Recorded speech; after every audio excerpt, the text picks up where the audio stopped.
श्री शिवाय नमस्तुभ्यम। आप सभी पर भोलेनाथ की कृपा सदा बनी रहे। भोलेनाथ की कृपा से भक्तों को जीवन में जो कुछ भी चाहिए वो बड़ी आसानी से मिल जाता है, क्योंकि भोलेनाथ बहुत ही दयालु हैं, बहुत ही जल्दी अपने भक्तों से प्रसन्न हो जाते हैं और उनकी मनोकामनाएं पूर्ण कर देते हैं। और आज सोमवार के दिन विशेष तौर पर भगवान शिव की पूजा की जाती है।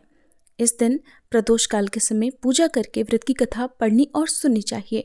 तो आज आप सुनने वाले हैं सोमवार व्रत की कथा। उससे पहले सुनिए भोलेनाथ की बहुत ही सुंदर कहानी। उम्मीद है आप कहानी को पूरा जरूर सुनेंगे। अगर अच्छी लगे तो वीडियो को लाइक और चैनल को सब्सक्राइब नहीं किया हो तो प्लीज जरूर कर लीजिएगा।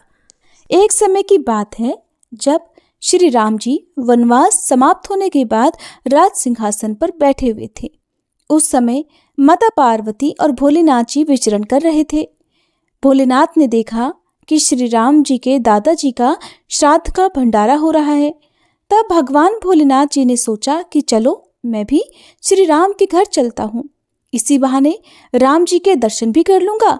तो भोलेनाथ ने माता पार्वती से कहा, हे देवी, तुम कैलाश धाम को जाओ और हमारे लिए स्वादिष्ट भोजन बनाओ, मैं बस थोड़ी देर में आता हूँ। माता पार्वती ने भोलेनाथ की बात मान ली और वे कैलाश धाम को चले गई। इधर भोलेनाथ जी पहुंच गए भगवान श्री राम जी के घर और ब्राह्मणों के साथ पंगत में बैठ गए और भंडारा ग्रहण करने लगे। आसन पर विराजमान सभी ब्राह्मणों को माता सीता ने पेट भरकर भोजन कराया। उसके बाद सभी ब्राह्मण भोजन करके उठकर चले गए, लेकिन भोलेनाथ बैठे रहे। भोलेनाथ भी एक ब्राह्मण के रूप में भंडारे में गए हुए थे। तब माता जानकी ने लक्ष्मण जी की धर्मपत्नी उर्मिला से पूछा कि सभी ब्राह्मण चले गए। तो माता उर्मिला बोली कि सभी ब्राह्मण तो उठकर चले गए हैं, लेकिन केवल एक ही बैठे हुए हैं। तब माता जानकी जी बोली, अच्छा कोई बात नहीं, थोड़े ज्यादा भूखे होंगे, इसलिए इन्हें अच्छे से भोजन करा दो। तब माता जानकी उर्मिला सहित अपनी सखियों के साथ भोलेनाथ को भरपेट भोजन कराने लगी। भोलेनाथ भोजन करते ही गए, खाते ही गए, लेकिन उनका पेट नहीं भरा, उनकी भूख शांत ही नहीं हुई और वे भोजन करते ही चले गए। माता जानकी जी की रसोई का सारा सामान खत्म हो गया, लेकिन भोलेनाथ तो उठे ही नहीं। तब माता सीता जल का लोटा लेकर भोलेनाथ के पास गई और बोली, बाबा ये जल ग्रहण कर लो। तब भोलेनाथ बोले कि देवी, जब आधा भोजन कर लूंगा तभी पानी पीऊंगा। अब तो माता सीता सोचने लगी कि लो, इनका तो अभी आधा भोजन भी नहीं हुआ और यहाँ रसोई घर का सारा सामान खत्म हो रहा है। तब उन्होंने फिर से सामान मंगवाकर उन ब्राह्मण देवता को भरपेट भोजन कराया, लेकिन भोलेनाथ तो रुकने का नाम ही नहीं ले रहे थे। इतनी ही देर में माता कैकेयी आ गई और पूछने लगी, क्या हुआ बेटी, तुम सब परेशान लग रही हो। तो जानकी जी बोली कि माता, सभी ब्राह्मण तो उठकर चले गए, केवल एक यही ब्राह्मण बचे हैं जो उठने का नाम ही नहीं ले रहे हैं। बताइए अब मैं क्या करूं। तब माता कैकेयी ने फिर से सामान मंगवाया। इतने में ही भोलेनाथ ने आवाज लगाई, लेते आओ, बहुत जोर से भूख लगी है। तब माता जानकी जी बोली, बाबा अभी तो आटा साना है, थोड़ी पूड़ी पका लूं फिर लेकर आती हूँ। तब भोलेनाथ जी बोले, अरे बेटा आटा ही ले आओ, मैं तो आटा ही खा लूंगा। अब तो भोलेनाथ ने आटा, दाल, चावल सब कुछ बिना बने ही रसोई घर में ले जाने से पहले ही समाप्त कर दिया। माता सीता हार कर दौड़ी दौड़ी श्री राम जी के पास गई। उन्हें परेशान देखकर श्री राम बोले, क्या हुआ जानकी जी, इतना परेशान क्यों हो। तब माता जानकी बोली कि हे प्रभु, सभी ब्राह्मण तो उठकर चले गए हैं, केवल एक ऐसा ब्राह्मण बैठा हुआ है जो कि सारे भंडार को खाली किए दे रहा है। राशन मंगवा कर लाओ तो रसोई घर में जाने से पहले ही बोरियों की बोरियां समाप्त कर दे रहा है। सीता जी की बात सुनकर श्री राम बोले, चलो मैं देखता हूँ कि ऐसा कौन आ गया है। श्री राम जी भंडारे में पहुंच गए। देखते ही पहचान गए कि अरे ये तो मेरे भोलेनाथ जी हैं। तब श्री राम ने भोलेनाथ को मन ही मन प्रणाम किया और कहने लगे कि जानकी जी, इन्हें तो कोई नहीं खिला सकता, इनको तो केवल अन्नपूर्णा माँ ही खिला सकती हैं। तब राम जी ने मन ही मन माता पार्वती जी को बुलाया और तब माता पार्वती जी प्रकट होकर बोली, क्या हुआ श्री राम जी, आपने मुझे क्यों याद किया? तब भगवान श्री राम बोले, माते, ये बाबा तो उठने का नाम ही नहीं ले रहे, जरा देखिए तो। तब माता पार्वती जी बोली कि इन्होंने तो कहा था कि पार्वती तुम कैलाश पर खाना बनाओ, दोनों साथ में मिलकर खाएंगे, लेकिन मेरे स्वामी तो स्वयं यहाँ पर अकेले अकेले खा रहे हैं। तब माता पार्वती जी बोली कि चलो मैं देखती हूँ। तब माता ने एक लड्डू भोलेनाथ जी की थाली में रख दिया और भोलेनाथ उस लड्डू को खाने लगे। अब तो भोलेनाथ खाते चले गए, लेकिन लड्डू खत्म ही नहीं हो रहा था। भोलेनाथ सोचने लगे कि भला ये लड्डू खत्म क्यों नहीं हो रहा, ये तो जाना पहचाना लड्डू लग रहा है। भोलेनाथ जी ने सोचा कि ये कौन सा लड्डू माता सीता उन्हें खिला रही हैं। तब उन्होंने नजर उठाकर माता सीता को देखना चाहा। तब सामने माथे पर लाल बिंदी लगाए स्वयं अन्नपूर्णा माता पार्वती जी खड़ी थी। माता बोली, और कितने लड्डू रख दूं?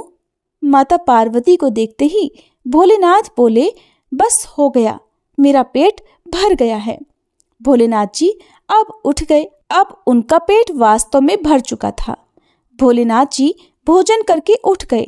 तब भगवान श्री राम जी ने सीता जी सहित भोलेनाथ और माता पार्वती जी का बहुत बहुत आदर सत्कार किया और भगवान भोलेनाथ ने प्रसन्न होकर माता जानकी को अखंड सौभाग्यवती होने का आशीर्वाद दिया। फिर भगवान शिव देवी पार्वती सहित अंतर्ध्यान हो गए। प्रिय श्रोताओ, अब सुनिए सोमवार व्रत की कथा। पौराणिक कथा के अनुसार किसी नगर में एक साहूकार रहता था। उसके घर में धन की कोई कमी नहीं थी, लेकिन उसकी कोई संतान नहीं थी, जिस कारण वह बेहद दुखी था। पुत्र प्राप्ति के लिए वह भगवान शिव की पूजा करता, हर सोमवार व्रत रखता और पूरी श्रद्धा के साथ मंदिर में जाकर भगवान शिव और माता पार्वती की पूजा किया करता। उसकी भक्ति देखकर एक दिन माँ पार्वती प्रसन्न हो गई और भगवान शिव से उस साहूकार की मनोकामना पूर्ण करने का आग्रह करने लगी। देवी पार्वती की इच्छा सुनकर भगवान शिव ने कहा, हे पार्वती, इस संसार में हर प्राणी को उसके कर्मों के अनुसार फल मिलता है और जिसके भाग्य में जो हो उसे भोगना ही पड़ता है। लेकिन पार्वती जी ने साहूकार की भक्ति का मान रखने के लिए और उसकी मनोकामना पूर्ण करने की इच्छा जताई। माता पार्वती के आग्रह पर भगवान शिव ने साहूकार को पुत्र प्राप्ति का वरदान तो दिया, लेकिन साथ ही ये भी कहा कि उसके बालक की आयु केवल 12 वर्ष होगी। माता पार्वती और भगवान शिव की इस वार्ता को साहूकार सुन रहा था। उसे सुनकर ना तो इस बात की खुशी हुई और ना ही दुख, बल्कि वह तो पहले की तरह ही भगवान शिव की पूजा करता रहा। कुछ समय के बाद साहूकार के घर एक पुत्र का जन्म हुआ। जब वह बालक 11 वर्ष का हुआ तो उसे पढ़ने के लिए काशी भेज दिया गया। साहूकार ने पुत्र के मामा को बुलाकर उन्हें बहुत सारा धन दिया और कहा कि तुम इस बालक को काशी विद्या प्राप्त कराने के लिए लेकर जाओ। रास्ते में यज्ञ कराते हुए जाना। जहां भी यज्ञ कराओ वहां पर ब्राह्मणों को भोजन कराकर दक्षिणा देते हुए ही आगे जाना। दोनों मामा भांजे इसी तरह यज्ञ कराते और ब्राह्मणों को दान दक्षिणा देते देते काशी की ओर चल पड़े। रास्ते में एक नगर पड़ा, जहां उस दिन नगर के राजा की कन्या का विवाह था। लेकिन जिस राजकुमार से उसका विवाह होने वाला था वह राजकुमार एक आंख से काना था। राजकुमार के पिता ने अपने पुत्र के काना होने की बात को छुपाने के लिए एक चाल सोची। साहूकार के पुत्र को देखकर उसके मन में एक विचार आया। उसने सोचा, क्यों न इस लड़के को दूल्हा बनाकर राजकुमारी से विवाह करा दूं। विवाह के बाद इसको धन देकर विदा कर दूंगा और राजकुमारी को अपने नगर ले जाऊंगा। लड़के को इस प्रकार दूल्हे के वस्त्र पहनाकर राजकुमारी से विवाह करा दिया गया। लेकिन साहूकार का पुत्र बहुत ईमानदार था। उसे यह बात बिल्कुल ठीक नहीं लगी।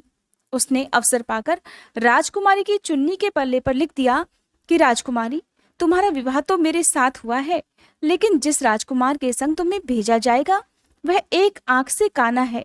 मैं तो काशी विद्या पढ़ने जा रहा हूँ। जब राजकुमारी ने चुन्नी पर लिखी हुई बातें पढ़ी तो उसने अपने माता पिता को यह बात बताई। राजा ने बात जानकर अपनी पुत्री को विदा नहीं किया, जिससे बारात वापस चली गई। दूसरी ओर साहूकार का बेटा और उसका मामा काशी पहुंच गए और वहां जाकर उन्होंने यज्ञ किया। जिस दिन लड़के की आयु 12 वर्ष हुई उसी दिन यज्ञ रखा गया। लड़के ने अपने मामा से कहा कि आज मेरी तबीयत कुछ ठीक नहीं है। सुनकर मामा ने कहा, तो तुम अंदर जाकर सो जाओ। शिवजी के वरदान अनुसार कुछ ही क्षणों में उस बालक के प्राण निकल गए। मृत भांजी को देखकर उसके मामा ने विलाप शुरू कर दिया। संयोगवश उसी समय शिवजी और माता पार्वती उधर से जा रहे थे। पार्वती जी ने भगवान शिव से कहा कि प्राणनाथ, मुझे इसके रोने का स्वर सहन नहीं हो रहा, आप कृपया इस व्यक्ति के कष्ट को अवश्य दूर कीजिए। जब शिवजी मृत बालक के समीप गए तो वह बोले कि देवी, ये तो उसी साहूकार का पुत्र है जिसे मैंने 12 वर्ष की आयु का वरदान दिया था। अब इसकी आयु पूरी हो चुकी है। सुनकर देवी पार्वती के मन में ममता जाग उठी।